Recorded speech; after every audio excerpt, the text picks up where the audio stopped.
तो ये मानवीय श्रम और उसके साथ प्रेम का जुड़ जाना इन दो पंक्तियों में बहुत प्रभावित करता है। मेरे चित्रों में खिंचे हो, मेरे चित्रों में खिंचे हो, चेतना में तुम बसे हो। क्या है इस किताब में मैं नहीं जानता, सिर्फ इतना जानता हूँ कि इसमें प्रेम गीत हैं नीलिमा पांडे जी के, और नीलिमा पांडे जी से और उनकी पुस्तक से ये मेरी पहली भेंट है। लेकिन अगर एक पुस्तक भेंट में मिली है और मुझे इसके लोकार्पण का सौभाग्य मिला है, तो मैं अपनी शुभकामनाएं देता हूं कि ये पुस्तक पाठकों तक जाए और सराही जाए। मैं इसकी ऐसे ही कोई भी कविता खोल के दिखाता हूं और फिर उसके बारे में कुछ बोलता हूं। नदियां गहरी होगी चाहे उतर पड़ूंगी गहरे तक भी, बाह पकड़कर साथ चलो तो चल दूंगी मैं क्षितिज तलक भी। नदियां गहरी होगी चाहे उतर पड़ूंगी गहरे तक भी। गहरी बात है, क्षितिज तक जाने की तमन्ना है, गहराई में अथाह गहराई तक भी प्रेम इन्हें डुबकी लगाने का मौका दे रहा है। तो मैं इन गीतों को तसल्ली से पढ़ूंगा और आपका एक ही दो पंक्तियां मुझे बहुत प्रभावित कर गई, जिसमें क्षितिज है तो दूरी है, लेकिन दूरी कोई दूरी नहीं रहती जब प्रेम होता है। आप नीलमा जी, जो ये आपने पुस्तक लिखी है, इसकी प्रेरणा आपको कहाँ से मिली? प्रेम में जीते रही हूँ तो प्रेम ने ही प्रेरणा दी है और प्रकृति ने प्रेरणा दी है। इस पुस्तक में क्या है? इस पुस्तक में प्रेम गीत है। प्रेम सिर्फ नायक नायिका का नहीं है, प्रकृति का है, पालकों का है और बालकों से है। सारे ही प्रेम गीत हैं। हर प्रकार का प्रेम जो इस सृष्टि के लिए आवश्यक है वो इसमें समाहित है। पुस्तक के माध्यम से आप जो पाठक हैं उनको प्रेम की प्रेरणा दे रही हैं। आपको ये प्रेरणा कहाँ से मिली कि आप ये पुस्तक लिखें, और ऐसे कितनी पुस्तकें अभी तक आपने लिखी? मैं कक्षा 9 से लिख रही हूँ और मैं कवियत्री जरूर हूँ, लेकिन साधिका कवियत्री हूँ, मंचीय कवियत्री नहीं हूँ। मैं बचपन से ही कविताएं ही लिख रही हूँ। कहानी या उपन्यास मैंने नहीं लिखे हैं, सिर्फ पद्य विधा में मैंने काम किया है। मेरी 4 पुस्तकें आ चुकी हैं। संवाद खत्म नहीं होते, धनक नीलिमा, स्त्री और प्रेम, और अब ये आया है टूटा है अब मौन, मेरे प्रेम गीतों का संग्रह है ये। बस एक पंक्ति और सुन लीजिए इनकी। आंचल में मैंने सितारे जड़े हैं, मुझे चांद तारे भी तकते खड़े हैं। चांद तारों की क्या औकात है, जो आंचल में सितारों की औकात है जो मैंने टाके हैं। तो ये मानवीय श्रम और उसके साथ प्रेम का जुड़ जाना इन दो पंक्तियों में बहुत प्रभावित करता है। सर, इसमें गीत समर्पित करूं, बिल्कुल छोटा सा है। एक बंद मेरे चित्रों में खिंचे हो, मेरे चित्रों में खिंचे हो, चेतना में तुम बसे हो। भीड़ का एकांत हो तुम, शोर में भी शांत हो तुम हृदय की वेदना बन, नाग सा पल पल डसे हो। मेरे चित्रों में खिंचे हो और पूर्वी संगीत हो तुम। विशेष रूप से आपके लिए है, हमारे भारत की तरफ से आपको समर्पित, कि पूर्वी संगीत हो तुम, हार में भी जीत हो तुम, शंख का निनाद बनकर मेरे मन प्रतिपल बजे हो, चेतना में तुम बसे। बहुत अच्छा। न केवल अभिनय का आनंद आया, बल्कि एक रचनात्मक व्यक्ति के साथ मिलके जो लेखन की रचना प्रक्रिया में शामिल हो जाए और आवश्यकता के अनुसार बहुत आत्मीयता से पेश आए, तो मैं इनसे बड़ा प्रभावित हुआ। दूसरी बात यह कि इन्होंने मेरी कविताओं पे आधारित एक नाटक चौपाल नामक संस्था से किया, तो फिर मैं इनका आभारी हो गया कि चौपाल ने मेरी 3 कविताओं को लिया। लेकिन बहरहाल ये जो पुस्तक है, ये पुस्तक कई स्तरों पे चलती है, आपने पढ़ी होगी जिन्होंने, उन्हें एक बहुत आध्यात्मिक तंतु जुड़े हुए हैं। इसमें खजुराहो भी है, इसमें नर्मदा भी है, गंगा भी है, गंगा के किनारे की तीर्थ भी हैं, और कुल मिला के सवाल अनुत्तरित रहते हैं। क्या मनुष्य की प्रकृति ही यही है कि वो लगातार बढ़ते रहे? यदि ऐसा है तो कोई अवतार क्यों नहीं हो रहा जो संपूर्ण मनुष्य जाति को एक सूत्र में पिरो सके? फिर सवाल यह है कि हमारे यहाँ शैव हुए, शाक्त हुए, वैष्णव हुए, सहजिया वैष्णव संप्रदायी हुए, इन सब में लड़ाइयां क्यों हुई? तो ये हमारी 2000 साल पहले और उससे भी 600 साल और पहले बुद्ध हुए, जैन हुए, उनमें क्यों दूरियां बनी? क्यों सनातन बौद्ध और जैन के बीच में दूरियां बनी? उन दूरियों को ये उपन्यास मिटाता है और एकत्व की कामना करता है, और यही अमरत्व को की दिशा में आपको ले जाता है। तो मैं इस पुस्तक के लोकार्पण पे बहुत बहुत इस पुस्तक का लेखक कौन है? इस पुस्तक के लेखक ये पढ़े खड़े हुए हैं आपके सामने, श्री राघवेश अस्थाना। जब भी मैं कुछ लिखता हूँ तो गुरु जी का कि कविताओं की 2 लाइनें जिनको मैं गुरु मंत्र की तरह दिमाग में रखता हूँ। पहला तो ये, जो देखो सो लिखो। दूसरा, कोई भी रचना नहीं है जब तक कि उसमें जमाने का गर्द और इंसानियत का दर्द ना हो। तो ये बातें हमेशा दिमाग में रख के लिखता हूँ, इसीलिए लोकार्पण के लिए गुरुजी को ही मैंने इस पुस्तक को लिखने का उद्देश्य क्या था? इसको लिखने का उद्देश्य था कि जो आज की युवा पीढ़ी है वो थोड़ा सा सनातन धर्म से डिकोड नहीं कर पा रही, समझ नहीं पा रही। क्योंकि उनकी भाषा में हम उनको समझा नहीं रहे हैं। कथावाचक जो हैं वो उनसे उनकी शैली में बात नहीं कर पा रहे हैं या उनको अनुभव नहीं करा पा रहे हैं। तो इसका यह है कि हमारी पौराणिकता से हमारे जो युवा वर्ग हैं वो आकर्षित हों, जुड़ें, पर्यटन करें, मंदिर जाएं और अद्वैत को समझने का प्रयास करें। नमस्कार, अभी हम मौजूद हैं नई दिल्ली के विश्व पुस्तक मेला में। यहाँ कई पुस्तकों का आज विमोचन हुआ है। अशोक चक्रधर जी आए थे विमोचन में और हम अभी बात करेंगे प्रकाशक जी से। आप क्या शुभ नाम क्या है आपका? मुझे डॉक्टर संजीव कुमार के नाम से जानते हैं। कितनी पुस्तकों का विमोचन हुआ है लगभग? इंडिया नेट बुक के स्टॉल पर अब तक तकरीबन 60 किताबों का जो है विमोचन हो चुका पिछले 1 तारीख से अब तक। और अभी कितने पुस्तकों का विमोचन होना बाकी है? मुझे लगता है कम से कम आधा दर्जन किताबें। आपके यहाँ किस तरह की पुस्तकें प्रकाशित होती हैं? हमारे यहाँ वैविध्य है प्रकाशित पुस्तकों में। बच्चों के लिए भी 200 किताबें हैं, लोक कथा की किताबें हैं, हिंदी उपन्यास, कहानी, कविताएं और यहाँ तक कि थोड़ा सा इंग्लिश में लॉ के ऊपर भी कुछ किताबें हैं, 1 दर्जन किताबें। अभी हमारे साथ मौजूद हैं डॉक्टर नीलिमा पांडे जी। इनकी किताब का भी एक विमोचन हुआ है, टूटा है अब मौन। नीलिमा जी, ये टूटा है अब मौन में क्या है ऐसा? जी प्रणाम आदरणीय। मैं मुंबई से आई हूँ। मैं डॉक्टर नीलिमा पांडे हूँ। ये मेरी पुस्तक है टूटा है अब मौन, डॉक्टर नीलिमा पांडे के प्रेम गीत। जैसा कि शीर्षक ही बताता है, इसमें प्रेम गीतों का संग्रह है, तो प्रेम से संबंधित सभी गीत हैं इसमें। इस पुस्तक में ऐसा क्या खास है और इसका विचार आपके मन में कैसे आया कि इसको लिखा जाए? जी, इस पुस्तक में खास तो प्रेम ही है, जो कि जीवन के लिए बहुत आवश्यक है। मेरी एक क्षणिका है कि प्रेम में सब कुछ सुंदर लगता है, सब कुछ सुंदर देखने के लिए प्रेम करना पड़ता है।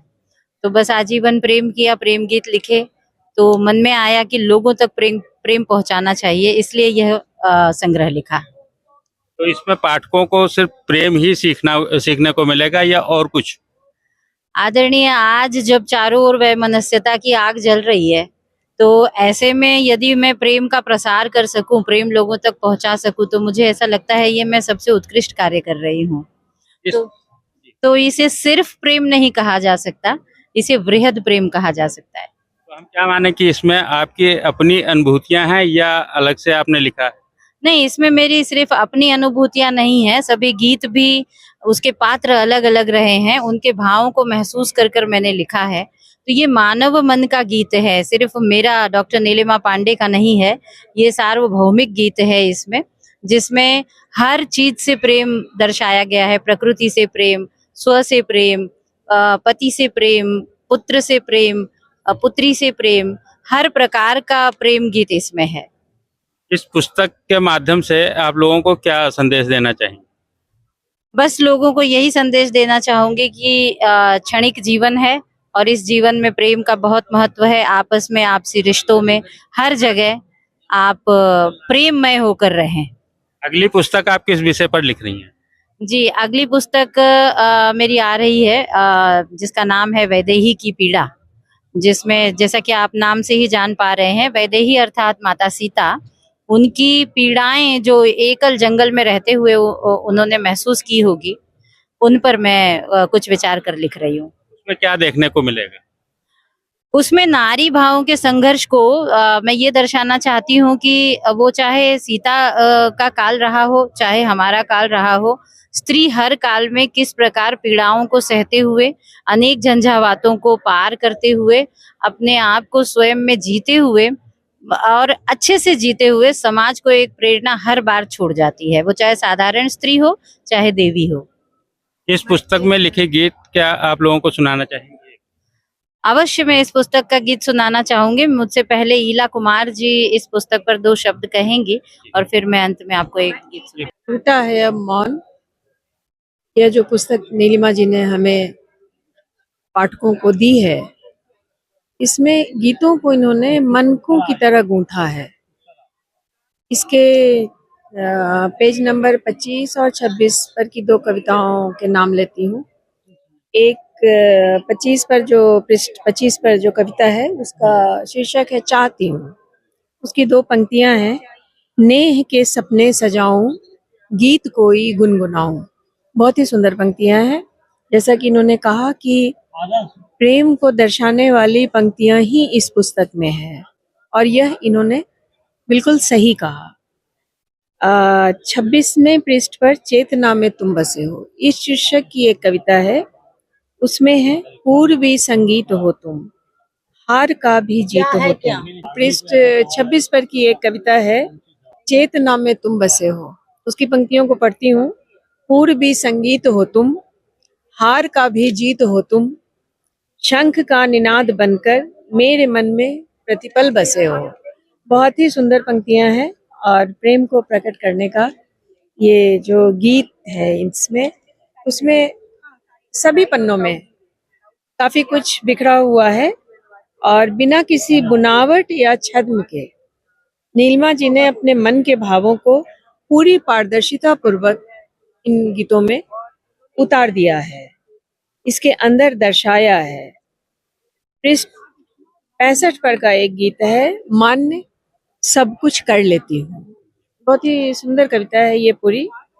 तुम ही वेग संवेग हो तुम ही, जीवन का आवेग हो तुम ही। बहुत ही सुंदर है। और अपने गीतों में नीलिमा जी ने प्रेम की तरंगों को बहुत ही कायदे से बुना है, बहुत ही कायदे से बुना है। हिमगिरी से आती हवाएं, सांस सांस तब तुम्हें बुलाएं। हिमगिरी से आती हवाएं, सांस सांस तब तुम्हें बुलाएं। दूर गगन पर ठहरे बादल, तुम्हारी छवि आकर बनाए। तुम्हारी, ये शब्द अपने आप में बहुत सुंदर है।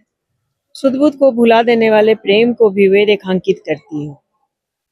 पृष्ठ 98 पर है, तुम ही खड़े हो हर तरफ। इस संग्रह में विरह, विछोह और विवाद को भी रेखांकित किया गया है।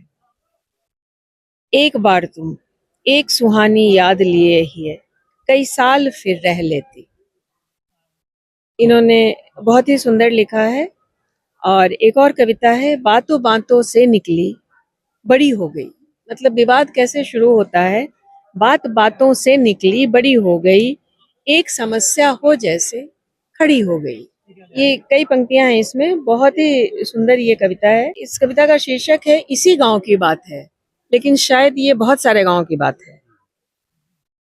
सुन लो एक कहानी सब जो अब तक मुझको याद है, इसी गांव की बात है, इसी गांव की बात है। पूरी तो नहीं पढ़ूंगी, एक पैरा पढ़ती हूँ। कोई शीला जब भी पढ़ने गांव के बाहर जाती थी।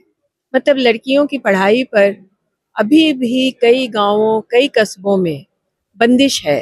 ये हम लोग यहाँ रहने वाले लोग इसको समझ भी नहीं पाएंगे, शायद बिल्कुल नहीं समझ पाएंगे कि पढ़ाई पर कोई बंदिश कैसे लगा सकता है, लेकिन ये है, किसी गांव की बात है। कोई शीला जब भी पढ़ने गांव के बाहर जाती थी, शब्द शब्द से छलनी करके वहीं कूट दी जाती थी। कापी कलम के आहत पन्ने फरफर करते रहते हैं, कई सिसकियां कानों में अब तक मेरे पास है, इसी गांव की बात है, इसी गांव। बहुत ही सुंदर कविता। आपने एक दिन में जो है इन्होंने पूरा पुस्तक गायन करके और पढ़ा। आप नीलिमा जी को क्या संदेश देना चाहेंगी और क्या शुभकामना देंगी? नीलिमा जी के लिए बहुत सारी शुभकामनाएं हैं। वो आगे भी लिखें, पढ़ें, आगे बढ़ें और बहुत सारे काम जो वो बम्बई में करती हैं स्त्रियों के लेखन को उनको एक जगह इकट्ठा करती हैं, उन्हें बल देती हैं अपने मंच पर बुला के। इस काम को वो आगे बढ़ाएं और जितने अच्छे व्यक्तित्व की मालिक है वो हमेशा वैसी ही बनी रहे। आप क्या कहना चाहेंगी? मैं इंडिया नेट बुक से जुड़ी हुई हूँ, जो हमारा ये प्रकाशन है। मैं बहुत बहुत जो है नीलिमा जी को बधाई देती हूँ कि उन्होंने पुस्तक जो लिखी है उसके बारे में जो है मेरी अग्रिम बधाई है। इसी प्रकार से वो लिखती रहें और वैदेही जो लिखी है, लिखे आगे आने वाली पुस्तक है, उस पर हम गहन चर्चा करेंगे और कहेंगे, क्योंकि ये मेरा बहुत ही पसंदीदा पात्र है। नीलिमा जी, जो कविता आपने लिखी है मन से लिखी है, अब मैं चाहता हूँ कि मन से एक गीत गुनगुना के सुना दें। जी जरूर, इसी में से सुना देती हूँ एक गीत।